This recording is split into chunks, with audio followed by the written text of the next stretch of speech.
This world isn't made for me. Every day is unknown territory, and it's a slow and challenging climb.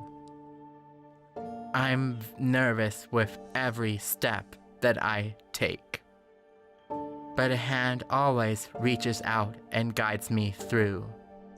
I am here at a standstill looking over this cliff.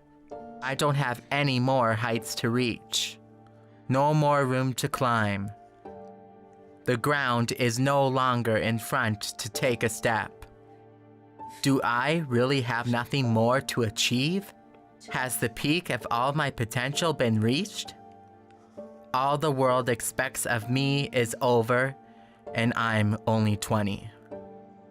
You find yourself halfway up the cliff, holding on for, with all your fingertips, hoping that you're not going to fall because you're not trusting any longer the safety of the rope. I feel like I'm in the middle in the ocean, but it's all dark. They always said it was going to be different, but you never realize actually how different it's going to be. It's just a constant worry, right? And it's insidious. It's in the back of your mind. It's always in the back of your mind. It's a canary in our coal mine that as a society, we are not as prepared for all to participate.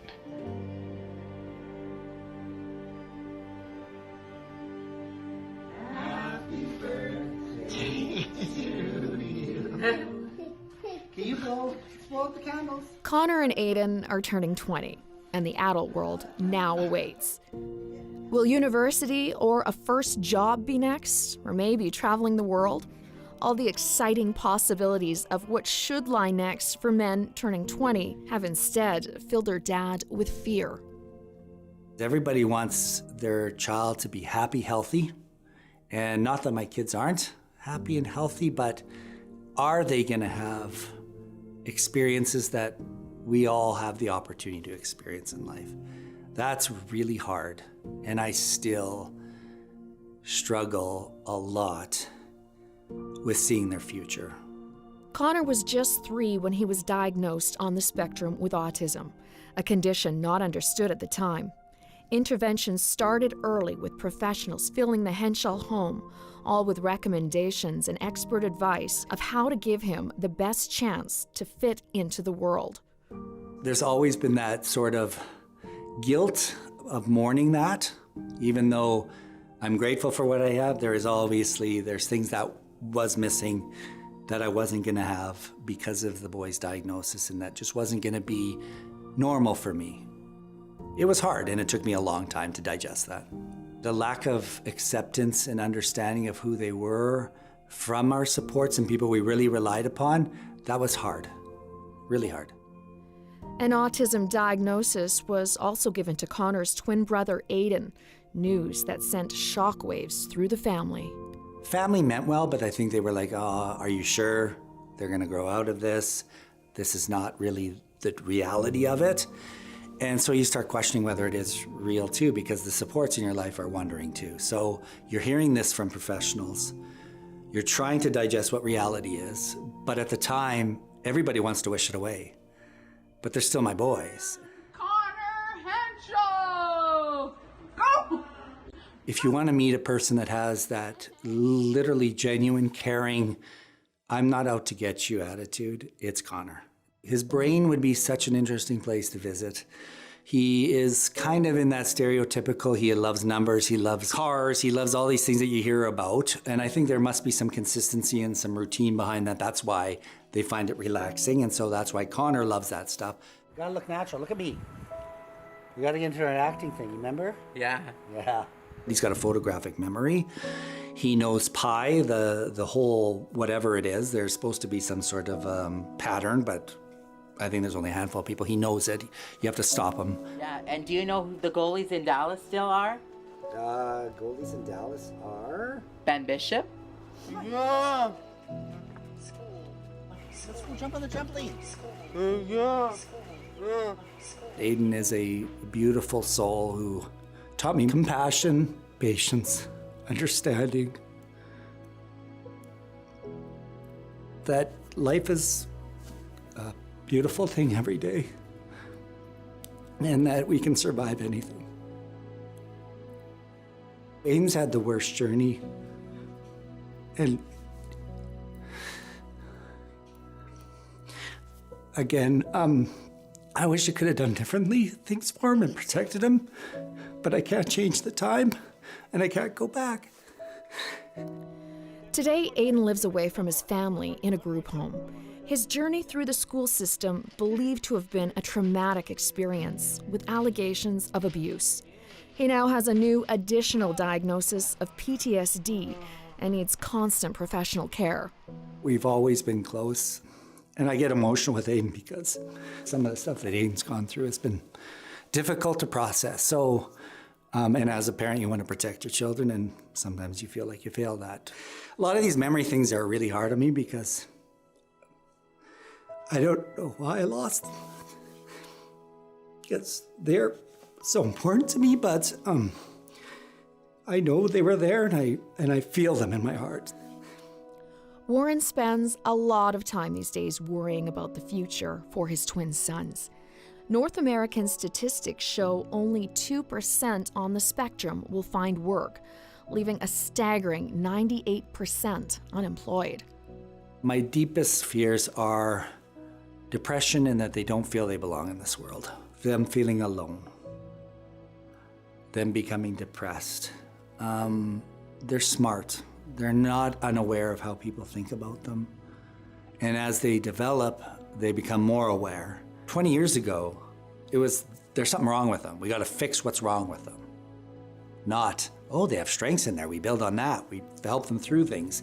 It was now a deficit, fix those things.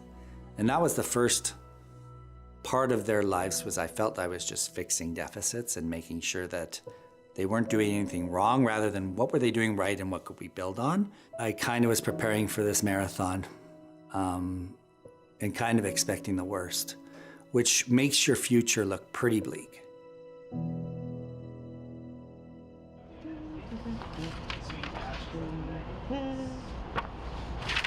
The hustle and bustle never end at Technology North in downtown Edmonton.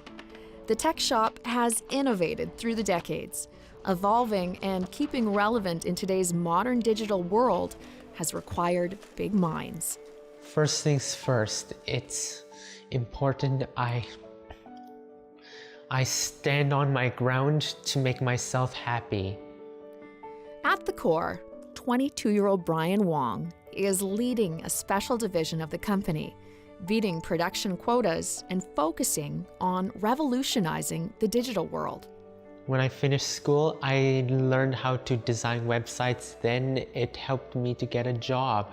Kind of helped me to get a sense of what it's like to be a contributor. Brian is quickly growing to be a company all-star, an achievement his dad did not see coming. The physician says, unfortunately, I have a bad news for you.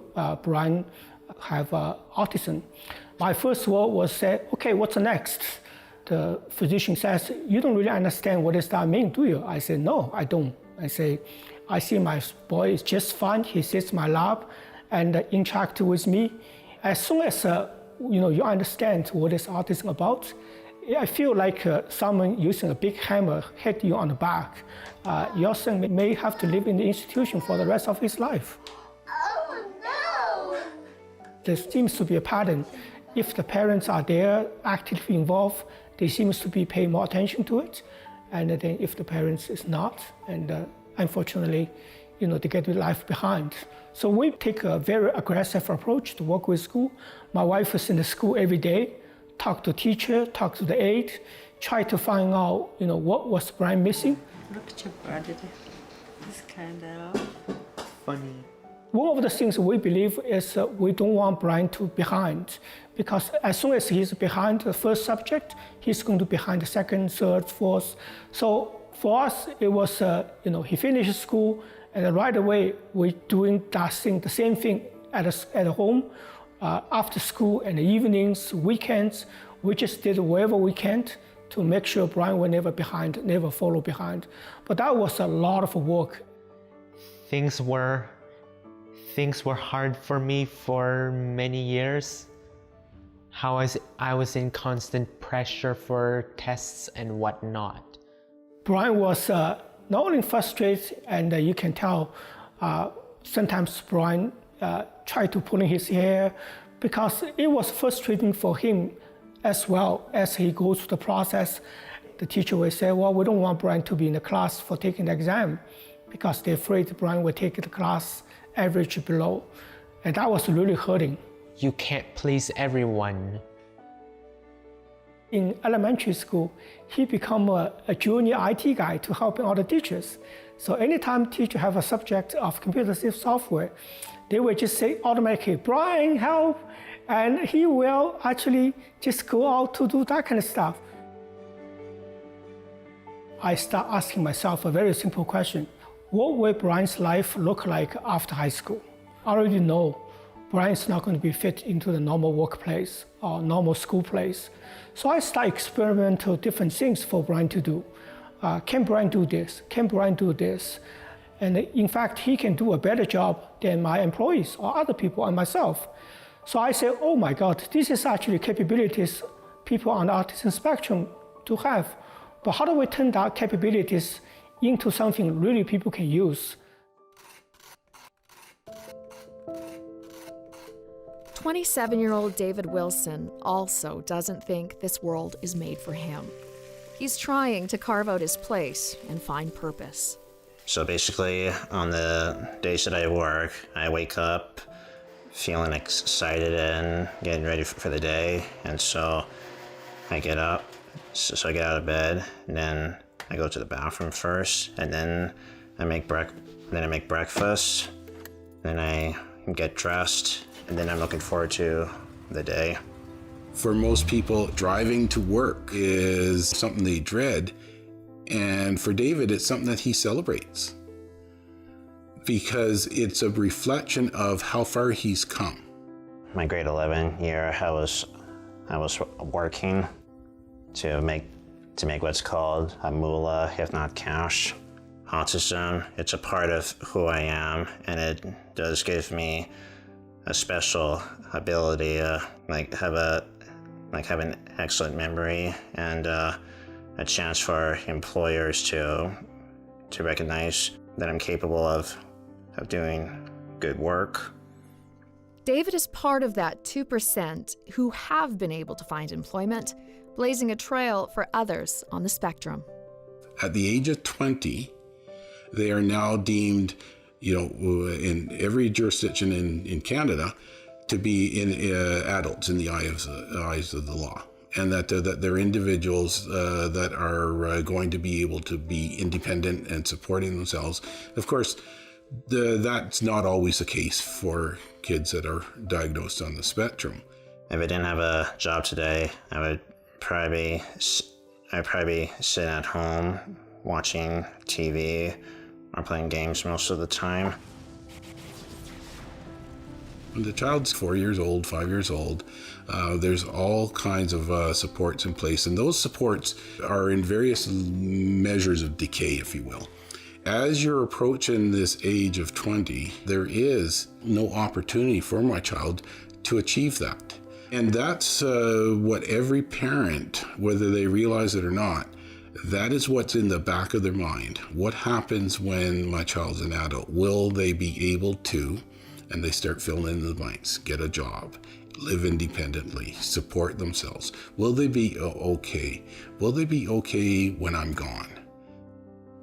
We miss the mark on the vast majority of kids that are on the spectrum. Not because they don't have the potential, not because we're bad people, just because we haven't calibrated to our expectation that this is what we should be doing. My child is not defined by his disability. My child has different ability and something to give and something to celebrate.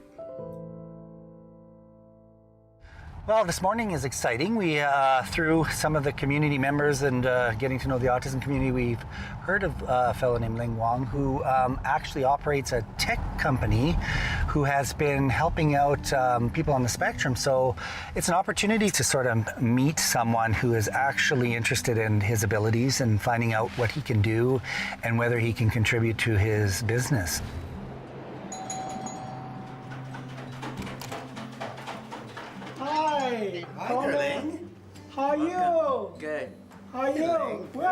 Thank you. Come on in, please. Warren, come here. This room is our document digitization quality assurance room. Technology North started as a regular software tech company over 20 years ago. As Brian became more involved with his dad's company, they found a niche with a revolutionary focus of giving employees on the spectrum a supportive working environment. When we received a diagnosis with autism, 2004, it was 1 in 150 boys. That was the ratio. Now, the latest prevalence, according to CDC, is 1 in every 44 child. You can say hi, Brian. Say hi to Connor. Hi. Performance is measured here with state-of-the-art technology. Ling developed special software called RoboCoach. The software alerts managers if an employee is needing special emotional assistance. It's become a safe and reassuring work environment for most adults on the spectrum. Today, Connor will be assessed to see if he might be a good addition to the team. So let's pick up 10. Are you ready? 1, 2, 3, 4, 5. Each new employee begins with an evaluation of their level of willingness and ability to follow directions. There we go. Excellent. So this test is for 2 reasons. A, we test your hand movement. The second thing is we see if you are coachable. The meeting with Ling was really good. Ling brings a certain strength to this whole opportunity. He has a unique team that's supporting these folks. So for Connor, I can see the success there because I can see him trusting these people. So I feel that this type of environment would provide Connor with the security and the safety and the trust that he needs to be successful. Okay. I'll see you on the weekend. Yeah. Okay? Grab your bag. Okay. And you go for your workout. Thanks so much, Stephen. You're very welcome. Some kids were mean to me, but then along the way, some kids were being friendly and decides to tolerate with me. The real challenge with autism is it's a challenge that some kids don't understand. We should treat autism like as a naturality. I mean, show some respect and learn tolerance towards others. So the system is perplexing, it's confusing, it's fragmented. As soon as a child becomes 18 years old, you are cut off all the fundings. The help you used to have, no more. We are hoping, we are waiting. Well, I say to myself, if everyone is hoping and waiting, nothing's ever going to change. I realize there's something you need is to create a system. So the system can outpace a single person's life.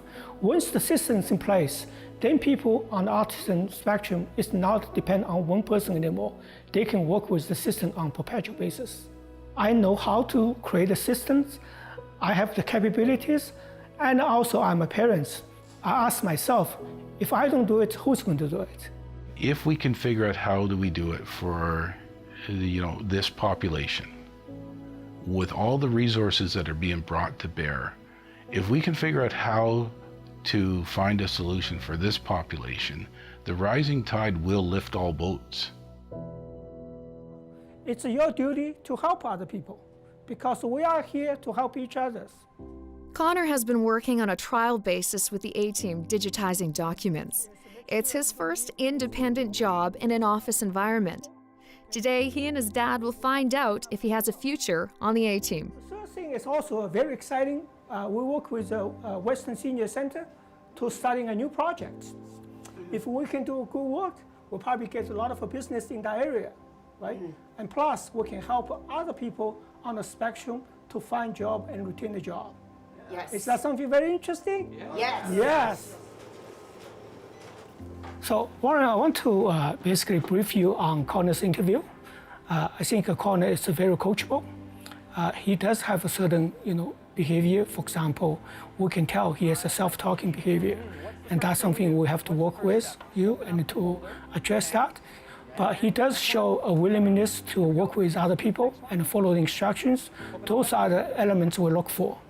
Definitely, we give Connor a chance during 1 or 2, the first cohort or second cohort, to have a call in to start working with us. Come on in, Connor. Yes, we are the 18. Are we working together? Yeah! They can learn skills, we know that. They can learn how to do stuff. It's the confidence and being able to do that on their own. They haven't been given a lot of that support over the years, so this gives them a lot of opportunity, and I really like the fact that you also support them at different levels, whether it takes a little longer or not, you may be surprised. But over time, if they build some confidence and stuff, I think we can only go upwards from there.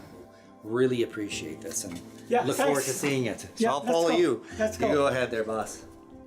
It's been good. I actually have seen some evolution in Connor's ability to sort of find a niche and find something and realize that he's employable. I know that sounds maybe hard to believe for most people, but I don't think that he has recognized that he is something of value and that can actually contribute. So I think by going through this process and by having the opportunity to do some further training outside of other things he has done, has given him some more self-confidence and knowing that there is potential for him within our world in terms of being employed and being a part of a team. It was great being at Lings. What do you think? Is it a good opportunity to do a job there? Yeah, it was. It sure is. That's good. Are you excited? Yeah. It's nice to be a part of something, isn't it? Yeah. Anything else you feel about Ling's No, that's business? it. That's it? I think working with Ling and his team and recognizing that we can push the envelope and the boundaries and understanding that my son can contribute more has helped me a lot through this process too, and giving me more confidence to know that he has a place as well. And I know this isn't meant to be about me, but it actually is a good feeling after all these years to know that Connor can work and be a part of a team and be a part of a company. Maybe one day this will no longer be news. Maybe one day we'll be looking back and saying, well, of course, this child that has a diagnosis of autism can hold a job, drive a car, live on his own. All the things that we all take for granted. Autism is a lifespan condition. It's going to affect into adolescence. It's going to affect into adulthood. It's going to affect into the geriatric years. You plant the seeds. You have faith that the seeds will grow. They'll germinate, they'll take root. And what we do to help that most fragile of plants actually helps all the plants.